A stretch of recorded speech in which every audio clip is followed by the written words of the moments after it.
Dean Hall created the open world survival horror phenomenon. You guys are amazing. Survival horror phenomenon known as DayZ. That basically allowed us to live out our post-apocalyptic fantasies in an MMO, and my personal favorite, rob people with hatchets. But now he's actually here to tell us about his new project, Ion. Dean is on the show, everybody.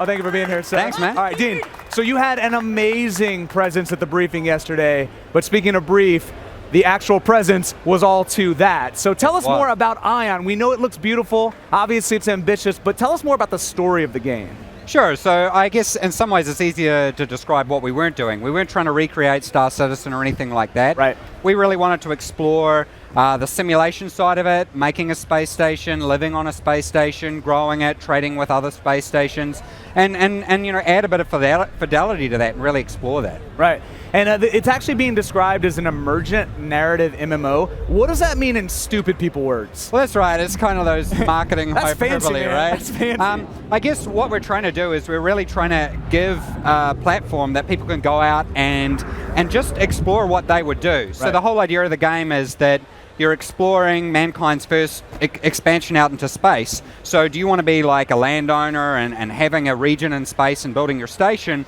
or do you want to be going to someone's station and opening up a restaurant?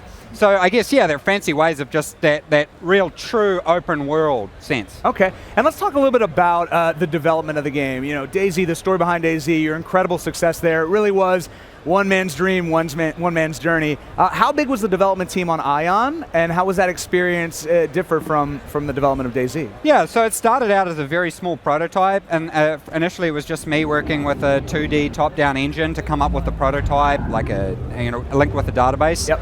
And I ended up working with a company in London called Improbable, doing some amazing technology that basically allows you to scale these massive worlds. And so we've got 25 people in London, amazing people like our concept artist Jamie, who actually directed our teaser trailer. Yes. He was the concept artist on the movie Gravity.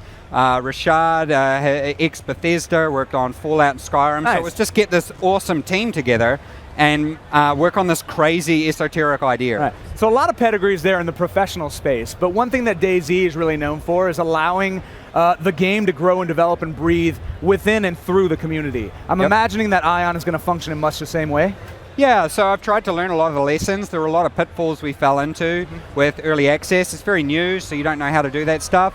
So the idea is, and that's why working with Microsoft quite early to discuss how the Xbox game preview works and how we can avoid some of the problems that we had. Right, and Xbox Game Preview is something that people are talking a lot more about today after it was spoken about yesterday at the briefing. Can you tell us a little bit about Ion's involvement in that process and how people could actually get involved in the game? Sure, so the idea is that we really want to give people that mechanism for us to be able to refine the concept. Yep. So we develop the core of the game and make the core of the game really awesome, and then we get the feedback from the community as to how we're going to evolve that. And I guess one of the things we learned with DayZ is that we need to have a very solid foundation for that first core. So, you know, obviously we're working with Microsoft to make sure that that is a really solid core. Right. And do you think the fans have any idea that they're influencing the work of master artists that you've pulled together to make this game? I mean, these are people that are playing a product that are directly influencing people that have worked on Bethesda games, as you said, and just crazy titles. Yeah, look, I think all the people we've got are really excited about that, because I think it's,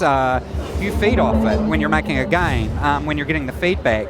The real challenge is to try and refine out some of the problems with early access, and I think that's what Xbox Game Preview is doing. Right. Take all that water coming into that big funnel, and then make sure the product's shooting out at the bottom. Yeah, exactly. Yep. Right on, man. Well, Dean, thank you so much for making the game. Big round of applause for Dean. Thanks, guys. Congratulations.